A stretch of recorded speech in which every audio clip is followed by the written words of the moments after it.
En 2015 ocurrió un accidente en una carpintería industrial que dejó a un operario con quemaduras gravísimas. Sí, un suceso bastante perturbador cuando lees los informes técnicos. Totalmente.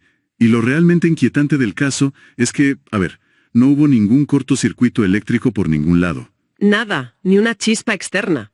Exacto. Nadie acercó un mechero ni hubo fuego cerca. Simplemente el saco de recolección de polvo de la lijadora que estaba usando, pues decidió estallar en llamas por sí solo.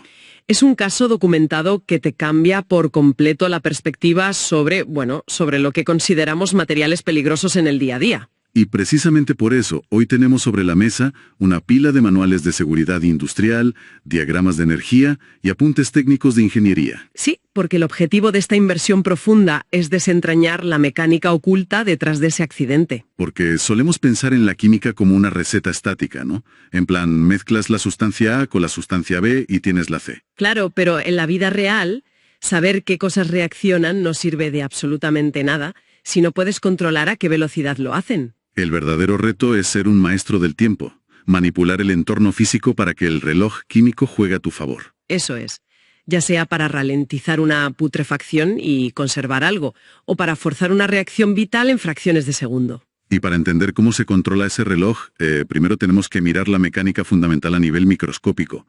Todo se reduce a colisiones. Choques, simple y llanamente. Para que dos moléculas reaccionen, tienen que chocar físicamente. Pero no un roce cualquiera, claro. No. Tienen que chocar con la suficiente violencia como para romper sus enlaces estructurales previos. Si no hay fuerza, rebotan y ya está. Y aquí es donde entra la primera herramienta de fuerza bruta, de la que hablan las fuentes, pisar el acelerador térmico. La temperatura, que en esencia es inyectar energía cinética en el sistema. Si calientas algo, las partículas empiezan a moverse muchísimo más rápido. Exacto. Pero hay un dato en los apuntes técnicos que parece desafiar un poco la lógica lineal, y es muy curioso. A ver, cuenta. Pues resulta que estando cerca de la temperatura ambiente, subir la temperatura solo 10 grados centígrados puede llegar a duplicar la velocidad de la reacción. Ostras, pero 10 grados es una variación minúscula para que la velocidad salte al 100%. ¿Verdad que sí? Y la clave para entender esta desproporción está en la estadística. En cómo se distribuye la energía. Eso es. En cualquier sustancia, no todas las moléculas se mueven a la misma velocidad. Hay, digamos, un promedio. Una curva de campana clásica. Exactamente. La inmensa mayoría va a una velocidad media, unas pocas van súper lentas y una fracción muy pequeñita va increíblemente rápido. Y supongo que esa fracción minoritaria es la que tiene la energía suficiente para chocar y reaccionar de verdad. Has dado en el clavo. Esas son las moléculas peligrosas, las extremas. Entonces, cuando subes la temperatura general solo 10 grados, el promedio sube un poquito, sí. Pero la curva se ensancha. Claro. Lo crucial es que la cantidad de moléculas que ahora cruzan ese umbral de energía extrema, pues se multiplica por 2. Madre mía, de repente tienes el doble de partículas capaces de romper enlaces al chocar. Por eso el aumento de la velocidad es exponencial, no es una línea recta. Fíjate, esto explica perfectamente la mecánica de algo tan cotidiano como meter alimentos en la nevera. O en el congelador, sí. Claro, no estamos matando bacterias con el frío, les estamos robando energía cinética al sistema. Reduciendo drásticamente esa población de moléculas rápidas que decíamos. Y por eso las reacciones de putrefacción se ralentizan, porque los choques moleculares ya no tienen la violencia necesaria para romper los tejidos orgánicos. Totalmente. Pero el reverso de esta moneda es el riesgo térmico. Imagina un trozo de carbón a temperatura ambiente. ¿Vale? Técnicamente, ese carbón ya se está oxidando al estar en contacto con el oxígeno del aire. Pero tan lento que ni nos enteramos. Eso es. La proporción de moléculas con energía para reaccionar es tan baja que es imperceptible. Pero si aplicas la llama de una cerilla... inyectas un pico de energía térmica enorme y localizado. Exacto. Creas un foco donde de repente millones de moléculas cruzan ese umbral de energía extrema al mismo tiempo. Y como la combustión libera su propio calor, la reacción empieza a alimentarse a sí misma. Se retroalimenta, ¿sí? Las primeras moléculas chocan, se rompen y liberan calor, y eso calienta a las vecinas que chocan y liberan más calor. Por eso los manuales de seguridad recalcan muchísimo que los ambientes industriales muy calurosos son polvorines potenciales. Claro, porque el propio calor ambiental ya está empujando a demasiadas moléculas peligrosamente cerca de ese umbral de reacción. Vale, entonces subir la temperatura hace que las partículas golpeen más fuerte. Pero hay otra herramienta de fuerza bruta en el texto que es la concentración. La densidad de tráfico, digamos. Claro, si encierras más partículas en un mismo volumen, por pura probabilidad estadística, van a chocar más. Cuantos más coches en la autopista, más accidentes. Exacto. Pero a ver, si el objetivo es amontonar partículas, ¿no sería más fácil simplemente usar una prensa y aplastar el espacio que las contiene? O sea, aplicar presión. Pues la presión es una herramienta formidable, pero tiene una limitación geométrica súper estricta. Porque solo funciona bien con los gases, ¿no? Exclusivamente. Piensa que en un gas las moléculas están muy separadas. Hay enormes espacios vacíos entre ellas. Así que si coges un cilindro lleno de gas y aprietas un pistón reduciendo el espacio a la mitad, Duplicas la concentración de las moléculas y los choques se multiplican brutalmente. Funciona a la perfección. pero claro, el problema viene cuando intentamos hacer eso con líquidos o sólidos. Ahí la cosa cambia. Las redes moleculares de los líquidos y los sólidos ya están muy cohesionadas. Sus partículas prácticamente se están tocando. Son estructuras incompresibles en la práctica. Totalmente. Si le metes 100 atmósferas de presión a un bloque de metal o a un tanque lleno de agua, el volumen ni se inmuta. Y si el espacio no se reduce, la frecuencia de las colisiones se queda igual. Así que apretar un sólido no sirve para acelerar nada. El efecto es ínfimo. Y ahí entra otro factor crucial, el límite interno de los materiales, lo que en química se llama la energía de activación. Porque no basta con que choquen. Cada reacción tiene como un peaje mínimo, ¿verdad? Un peaje energético, sí. Para que los enlaces originales se rompan y formen nuevos, tienes que pagar esa energía. Y la naturaleza de cada material dicta lo caro que es ese peaje. Exacto. Si miras los diagramas, los metales alcalinos como el sodio tienen una barrera bajísima frente al agua. Un roce y explota. Sí, un simple contacto desata una reacción violentísima. Casi cualquier choque supera ese peaje. Sin embargo, la plata, por ejemplo, tiene unos enlaces tan estables y un peaje tan alto que tarda años en oscurecerse, por mucho oxígeno que haya. La naturaleza química manda. Impone el ritmo base por encima de la fuerza bruta que le metas. Vale, volvamos al problema de los sólidos que comentábamos antes. Si no podemos aplastarlos, y calentarlos tiene el límite de que podemos derretir el producto, ¿cómo aceleramos una reacción en un sólido? Pues si no puedes comprimirlo desde fuera, tienes que atacarlo desde dentro. Romperlo. Fracturarlo, exacto. Entramos en el grado de pulverización o la superficie de contacto. Al triturar un bloque, expones millones de moléculas que antes estaban atrapadas en el núcleo. Claro, las sacas a la superficie para que participen. Si metemos un bloque de cobre en ácido, el ácido solo muerde la capa exterior. Las moléculas del centro están protegidas, tienen que hacer cola. Pero si hacemos polvo ese cobre... El ácido ataca a todas a la vez. Una reacción que tardaba horas se completa en segundos. Y fíjate, esto nos devuelve directamente al principio, al accidente del operario y al peligro del serrín en las carpinterías. Es que es el ejemplo perfecto de una amenaza termodinámica oculta. Un tronco es estable. Súper estable, porque su superficie expuesta respecto a su masa total es mínima. Pero pasas ese tronco por una lijadora o una sierra. ¿Y generas polvo fino? Multiplicas la superficie de contacto por miles. Miles de veces más área expuesta al oxígeno del aire. Pero a ver, los reportes dicen que la superficie es solo la mitad de esta ecuación letal. La otra mitad es el aislamiento. Y esa es la combinación que desata la catástrofe. Volvamos al saco de la lijadora del accidente de 2015. Vale. Tienes un saco lleno de polvo de madera. Una superficie gigantesca interactuando con el oxígeno, lo que provoca una oxidación lentísima. Y además el polvo llega caliente por la fricción de las cuchillas, ¿no? Exacto. Traen energía térmica residual. Empiezan a generar un poco de calor a nivel microscópico por esa oxidación. Si fuera un metal, ese calor se disiparía al ambiente y no pasaría nada. Pero el polvo de madera es poroso. Tiene bolsas microscópicas de aire. Funciona como un aislante térmico espectacular. Ostras, o sea que el calor que genera la oxidación en el centro del saco no tiene por dónde escapar. Se queda atrapado en el núcleo.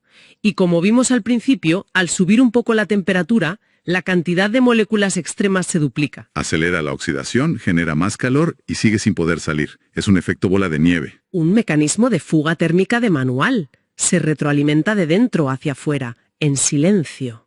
Hasta que el centro alcanza la temperatura de ignición. Y en cuanto se enciende la primera partícula, como está rodeada de millones de partículas más con una superficie enorme... Deflagración instantánea. Exacto. autocombustión en medios porosos. Es un riesgo tan extremo que exige unos protocolos de ingeniería brutales. De hecho, la industria moderna tiene que instalar sistemas de extracción neumática, ¿verdad? Sí, aspiradoras industriales gigantes. Cada máquina de corte tiene conductos que succionan el polvo en la fracción de segundo en que se genera. Pero claro, enviar toneladas de polvo fino por un tubo a toda velocidad también tiene tela. Es un riesgo físico tremendo. La fricción constante de todas esas partículas de madera rozando el metal del tubo Arranca electrones, electricidad estática pura. fabrican una tormenta eléctrica dentro de la tubería. Madre mía, por eso he leído que la red neumática necesita tomas de tierra minuciosamente calibradas en cada tramo. Obligatorio. Piensa que si salta una sola chispa estática en una nube de serrín en suspensión dentro del tubo, La explosión viaja por las cañerías y arrasa la fábrica entera. así es. Por eso, además, los silos donde se almacena todo este polvo tienen que estar ubicados siempre en el exterior, Y no son contenedores normales, llevan unos paneles de alivio mecánicos. como fusibles estructurales. Si hay una deflagración, esos paneles ceden antes que el metal del silo, dirigiendo la bola de fuego hacia una zona segura al aire libre. Es alucinante.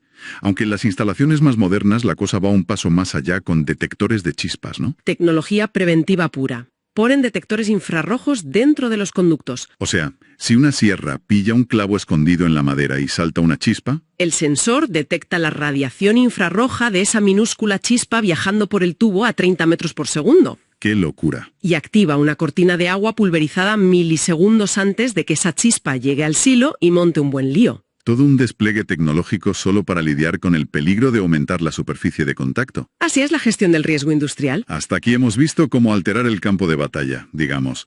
Inyectar calor, subir la presión o triturar sólidos para forzar a las moléculas a subir la montaña de la energía de activación. Pero a veces en la industria o en la biología, esas alteraciones físicas son simplemente inviables. Claro, no vas a poner el interior del cuerpo humano a 500 grados. Nos freiríamos. Tampoco puedes operar ciertos reactores químicos a 1000 atmósferas de presión sin arruinarte en el intento. Entonces, si no podemos empujar a los reactivos a saltar la montaña, les hacemos un túnel. Exacto. Les ofrecemos un atajo molecular. Y esos son los catalizadores, Los verdaderos magos de las reacciones químicas. que se supone que reducen la barrera de energía sin consumirse ni estropearse. Entran, trabajan y salen limpios. Tal cual. Y la mecánica de cómo lo consiguen es fascinante. Toma el convertidor catalítico de un coche como ejemplo perfecto de catálisis inorgánica. A ver, los motores generan monóxido de carbono, óxidos de nitrógeno, gases muy tóxicos. Gases que a temperatura ambiente tardarían siglos en reaccionar y volverse inofensivos. Y dentro del tubo de escape no podemos meterles las temperaturas y presiones brutales que harían falta para acelerar eso de forma natural. Así que el convertidor hace pasar esos gases por un panal recubierto de metales de transición muy específicos. Platino, paladio, rodio. Y ahí ocurre la magia. Ocurre la adsorción. Cuando una molécula de óxido de nitrógeno choca contra el paladio, la estructura del metal interactúa directamente con los electrones del gas. O sea, el metal funciona como un ladrón de electrones. Básicamente, tira de la nube de electrones que mantiene unidos al oxígeno y al nitrógeno. Y al tirar de ellos, me imagino que el enlace original se estira y se debilita. Drásticamente. Y como está debilitado, la energía que hace falta para romperlo se desploma. Ah, claro, esa es la traducción física de reducir la energía de activación. Eso es. El oxígeno queda liberado sobre el metal y se engancha casi al instante con un monóxido de carbono que acaba de sufrir lo mismo al lado. Y forman dióxido de carbono, que es inofensivo. Y el paladio queda libre en cuestión de milisegundos para otra molécula. Una coreografía atómica que elimina hasta un 90% de la toxicidad de los motores. Forzando a los gases a estacionarse en una superficie que debilita sus enlaces. Y entiendo que también hay sustancias que hacen justo lo contrario, ¿verdad? Los inhibidores se usan en la industria para elevar artificialmente esa montaña de energía y, por ejemplo, frenar la corrosión en tuberías. Es interesantísimo.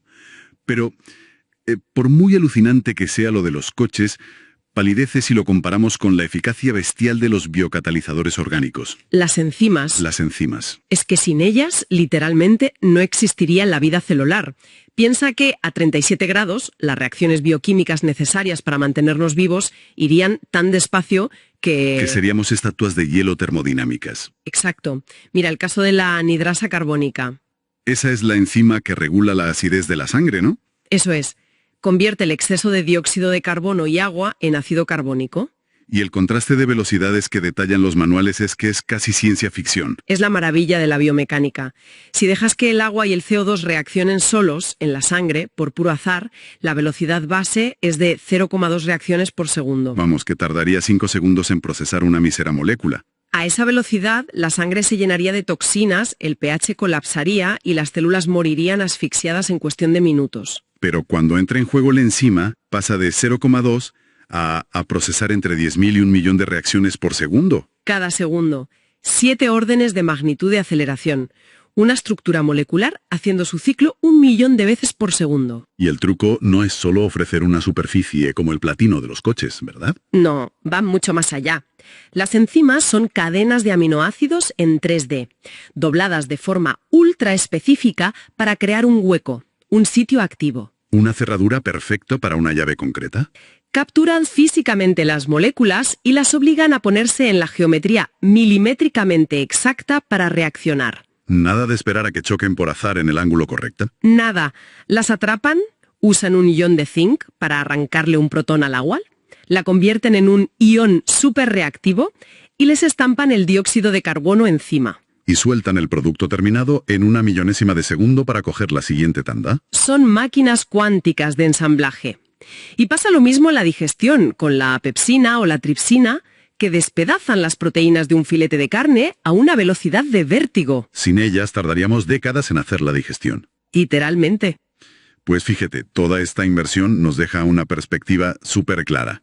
La química avanzada, la ingeniería y la biología comparten un mismo objetivo. El control absoluto de las colisiones. Ya sea quitando calor para que la comida no se pudra, diseñando silos con extracción para evitar que el polvo de madera nos vuele por los aires, o usando proteínas dobladas para mantener nuestro metabolismo. Entender cómo manipular la temperatura, la presión, la superficie y aprovechar la catálisis es lo que nos permite saltarnos las leyes pasivas de la materia y operar al ritmo que necesitamos. Nos permite alterar los límites físicos de nuestro entorno.